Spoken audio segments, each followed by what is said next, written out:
মই এগৰাকী মই কণ্ঠশিল্পী বুলি ক'ম এজন ল'ৰা শ্ৰৱণ ডেকা আপোনালোকৰ সজাই শ্ৰৱণ ডেকা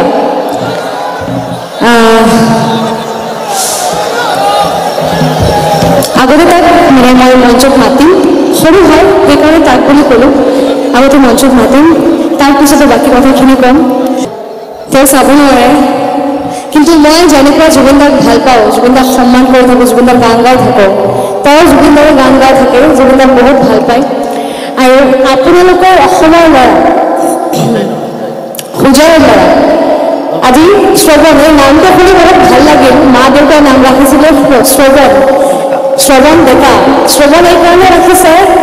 তেওঁ চাবলৈ নাপাৰে এনেকুৱা হ'ব পাৰে কিন্তু শুনিবলৈ একদম উস্তাদ মানে মই এইটো অলৰেডি চাইছোঁ যিমান মানুহ মানে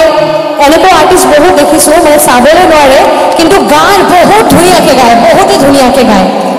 এইটো বহুত ধুনীয়া মানে ভগৱান দিছে এইটো একদম পাৰফেক্ট আৰু সেইকাৰণে তোমাৰ নামটো ৰাখিছে চাগে শ্ৰৱণ আজি কেনেকুৱা লাগিছে তুমি মই জানো তুমি এতিয়া মানে গোটেই মোৰ কথাখিনি তুমি শুনা পাই আছে কেনেকুৱা লাগিছে বহুত ভাল লাগিছে আৰু জুবিন দাক কিমান ভাল পায় তুমি জুবিন দাৰ কাৰণে মই বহুত ভাল পাওঁ জুবিন দাৰ কণ্ঠৰ গীতবোৰ মই শুনিব পায় আৰু জুবিন দাক যেনেধৰণে ভাল পাওঁ আপোনাৰ প্ৰত্যেকটো গীতেই মই আজি প্ৰায় কেইবামানৰ পৰা শুনি আহিছোঁ আৰু সকলোৱে কৈ থাকে আপোনাৰ নামটো আৰু প্ৰত্যেকটো ফেচবুকৰ আৰু ইউটিউবৰ দ্বাৰা সকলো ছ'চিয়েল মিডিয়াৰ যোগেদিও শুনি আহিছোঁ আপোনাৰ প্ৰত্যেকটো গীত আৰু বহুত ভাল পাইছোঁ আৰু সেয়েহে আজি এই 12 বছৰ আজি ইয়াত অহাৰ কাৰণে মই আজি কাষ চাপি আহিছোঁ এটি গীত পৰিৱেশন কৰিম বুলি গতিকে আজি বাৰ লগত মই এটি গীত গাম যিটো গীত আছিনায়ৰ গীতটো গাম আৰু জুবিন দাৰ আজি আমাৰ মৰমিতাই এই মঞ্চত সকলক নিমন্ত্ৰণ কৰি আনিছে আৰু মৰমিতাৰ মহানুভৱতাক আমি সঁচাকৈ শলাগ লৈছোঁ মৰমিতাই শিল্পী হিচাপে শ্ৰৱণ যিহেতু বিশেষভাৱে সক্ষম যুৱক সেইকাৰণে তেওঁৰ প্ৰতি কিবা আগবঢ়াইছে সহায় আগবঢ়াইছে আৰু এই বিহুৰ বতৰত আমি শ্ৰৱণক আমাৰ মঞ্চত লগ পাই এখন ফুলাম গামোচাৰে সম্বৰ্ধনা জনাবলৈ ওলাইছোঁ আমাৰ সম্পাদক ৰমেন্দ্ৰনাথ শৰ্মাই বিহুৱান যাচিব শ্ৰৱণক শ্ৰৱণ উঠি দিয়ক বা সকলোৱে এবাৰ হাত তুলি দিয়ক তেওঁ বিশেষভাৱে সক্ষম যুৱক আৰু সঁচাকৈ ভাল লাগিছে যে মৰমিতাই এইদৰে যে মহানুভৱতা যে দেখুৱাইছে তাৰ শলাগ লৈছোঁ আমি আৰু মৰমিতাৰ কাৰণে সকলোৱে এবাৰ হাত তুলি দিয়ক ভাল লাগিছে শিল্পীয়ে মৰ্ম বুজে সঁচাই মৰমিতাই যি আদৰ্শ দেখুৱালে সেয়া সঁচাকৈ শলাগ ল'বলগীয়া তেওঁ যে অকল খালি মানুহেৰ কাৰণে গীত নাগায় সেইটো আজি প্ৰতিফলিত হৈ গ'ল হয়নে ৰাইজ আমাৰ হোজাইত মৰমিতাই এটা উদাহৰণ দাঙি ধৰিলে গতিকে সমগ্ৰ অসমবাসীয়ে লৈ এটা মেছেজ যাব লাগে যে মৰমিতাই অকল অৰ্থৰ বাবে গীত নাগায় তেওঁ বিশেষভাৱে সক্ষম বা সমাজৰ পিছপৰা দুৰ্বল শ্ৰেণীৰ লোকৰ বাবেও গীত গায় যিখিনি মাননি পায় সেয়া তেওঁ কেতিয়াবা তেওঁ মহানুভৱতা দেখুৱায় তেওঁলোকক অনুদান হিচাপে আগবঢ়ায় সঁচাই ঈশ্বৰে হয়তো মৰমিতাক এইখিনি জ্ঞান দিছে একচুৱেলি এনেকুৱা হ'ব নালাগে মই সদায় ভগৱানৰ ওচৰত প্ৰাৰ্থনা কৰি থাকোঁ এনেকুৱা হ'ব নালাগে মই ইমান ধনী নহয় মানে মই এই পৃথিৱীত যিমান গৰীব দুখী মানুহ আছে মানে সবকে মই সাহায্য কৰিব পাৰিম কিন্তু মই প্ৰাৰ্থনা কৰিব পাৰিম আৰু মই জানো মোৰ লগত মোৰ ভগৱান আপোনালোকে হয় মোৰ শ্ৰোতা আপোনালোকে অকণমান প্ৰাৰ্থনা কৰিব পাৰে যে পৃথিৱীতে যিমান দুখী মানুহ আছে সকলোৰ দুখটো অকণমান কমি যাওক সকলো যেনে ভালকৈ থাকিব পাৰে আৰু লগতে মই এটা অকণমান সৰু এটা এমাউণ্ট 10,000 এইটো মই আজি শ্ৰৱণৰ কাৰণে ৰাখিছোঁ কিয় ৰাখিছোঁ এইটো কোনো মাননি নহয় তেওঁ আহিছে বুলি পইচা দি আছোঁ এনেকুৱা নহয় আজি মোৰ লগত শ্ৰৱণ দাৰ যি মুহূৰ্ত তেওঁতো চাবলৈ নোৱাৰে তেওঁ চাব নোৱাৰে কিন্তু আজিৰ এই মুহূৰ্তখন শ্ৰৱণ দা তুমি মিঠাই খাই এইটো মানে মিঠা কৰি ৰাখিবা এই মুহূৰ্তটো আৰু ইয়াতে 10,000 আছে, এইটো তোমাৰ কাৰণে, তুমি এইটো ৰাখিবা আৰু তুমি কিবা কিবি মোৰ ভুল হ'লে মোক ক্ষমা কৰি দিবা। একচুৱেলি মই বেছিকৈ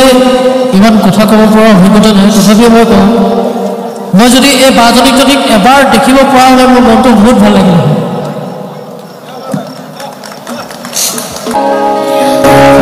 মই এটা কথা ক'ব বিচাৰোঁ, মই জানো জুবিন দা এনেকুৱা এটা মানুহ হয়, জুবিন দা মানে কোনোবাক দুখ নিদিয়ে কেতিয়া। আৰু এই ভিডিঅ'টো হয়তোবা এতিয়া ছ'চিয়েল মিডিয়াৰ জামানা, তো আপোনালোকে চাগে এই ভিডিঅ'খন পাই যাব, কোনোবাত আপোনালোকে পাই যাব। তো জুবিন দা, আপোনাক মই ৰিকুৱেষ্ট কৰিছোঁ দাদা, আপুনি যদি ভিডিঅ'খন চাই থাকে শ্ৰৱণৰ লগত একবাৰ লগ পাব আপোনাক, এইটো মই ৰিকুৱেষ্ট কৰিলোঁ আপোনাক আজি সজাই মঞ্চৰ পৰা, ৰঙালী বিহুৰ মঞ্চৰ পৰা এইটো ৰিকুৱেষ্ট কৰিলোঁ। আৰু কমিটিৰ সকলো সদস্যক আকৌ ধন্যবাদ জ্ঞাপন কৰিলেও আপোনালোকে ইমান সুন্দৰ এটা মুহূৰ্ত আমাৰ লগত আপোনালোকে ভাগ কৰি লৈছে, থেংক ইউ। আৰু ৰাইজৰ কাৰণে মানে কিবা মানে মই একো মানে ক'বলৈ এটা ভাষা নাই, আপোনালোকে নিজৰ বাবে এটা হাস্য কৰিব প্লিজ সকলো, থেংক ইউ। আৰু তুমি বহুত আগুৱাই যাওঁ, বহুত ভাল ভাল গান গোৱা আগতে, আকৌ লগ পাম তোমাক শ্ৰৱণ দা। তুমি মৰমিতাৰ হেৰি কৰিবা, ফোন নাম্বাৰটো লৈ ল'বা, মাজে মাজে ফোন কৰি থাকিবা। কিবা কিবি যদি প্ৰব্লেম হয় তোমাৰ, তো তুমি মোক ফোন কৰিবা, মোৰ ফালৰ পৰা যিমান মই পাৰিম, মই ৰোজেই মানে 2,000-3,000 কৰি মই যাই থাকে, তো একো পাব্লিচিটি কৰিব নালাগে বুলি মানে কৰোঁ মই। কিন্তু এতিয়া মানে মই সদায় কৈ থাকোঁ, কাৰোবাৰ কিবা প্ৰব্লেম হ'লে মোক মানে অভিয়াছলি জনাব আপোনালোকে। ছাৰ এতিয়া মই মানে যিমানখিনি পাৰোঁ মই নিজৰ ফ'ল' আপ কৰিম। আৰু শ্ৰৱণ, তুমি মোক জনাবা কিবা প্ৰব্লেম হ'লে, ঠিক আছে? আৰু আপোনালোকৰ কাষত মোৰ এটা মানে ৰিকুৱেষ্ট আছে কমিটিৰ সকলো দাদাৰ কাষত। এতিয়া মানে অহা বছৰ আপোনালোকে যেতিয়া বিহু পাতিব, সেই বিহু মঞ্চত শ্ৰৱণে গাব এটা দিন, আপোনালোকে দিব, হা? এইটো দিব আপোনালোকে নিশ্চয়। মৰমিতাৰ অনুৰোধ আমি ৰক্ষা কৰিবলৈ চেষ্টা কৰিম। লগতে আমাৰ আচ্ছা এতিয়া এতিয়া আমাৰ 40সংখ্যক কেন্দ্ৰীয় ৰঙালী বিহু উদযাপন সমিতিৰ বিত্ত উপ সমিতিৰ সম্পাদক আমাৰ তৌচিফ খানে আমাৰ শ্ৰৱণ ভাইটিলৈ 5,000 টকা এককালীন সাহায্য আগবঢ়াইছে। সকলোৱে হাত চাপৰ দিয়ক।